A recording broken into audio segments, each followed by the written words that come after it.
Baik, pada hari ini, hari Jumat tanggal 20 Juni 2025, kita dari Polda Aceh bekerjasama dengan stakeholder yang ada, dari wali kota, dari kantor Pekamania, kemudian juga dari Dinas Lingkungan Hidup, dari pengelola, dan juga dari pihak masyarakat. Kita melaksanakan kegiatan bersih-bersih di pantai sekitar Ulele. Kegiatan ini dalam rangka merayakan Hari Bayangkara yang ke-79 tahun 2020.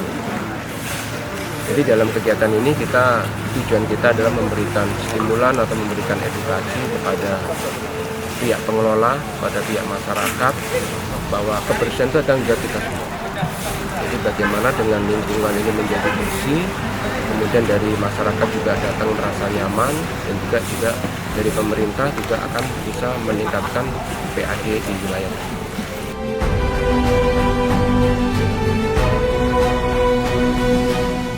Alhamdulillah, kegiatan kerjasama antara Polda Aceh dan juga pemerintah Kota Banda Aceh hari ini berjalan dengan baik, dan kita harapkan kerjasama ini terus berlanjut karena kebersihan kota, kesejahteraan kota, dan apapun yang terkait dengan Kota Banda Aceh itu adalah kontribusi kita bersama, baik itu dari pihak Polda, pihak pemerintah, dan juga stakeholder lainnya yang terkait.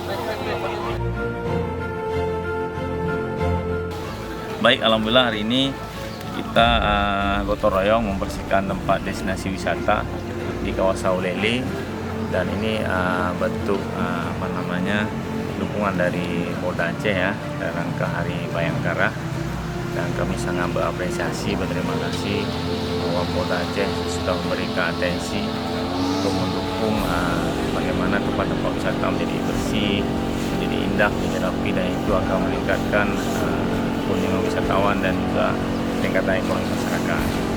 Dan memang pariwisata ini membutuhkan kerjasama dan dukungan berbagai pihak. Dan harapan kami ke depannya hal-hal seperti ini akan semakin sering bisa kita laksanakan, kita wujudkan, dan intinya bagaimana kita bisa menggugah kesadaran masyarakat dan kesadaran para pelaku usaha. Kita ini datang memberikan stimulan. Jagalah kebersihan, jangan cuma jaga hati.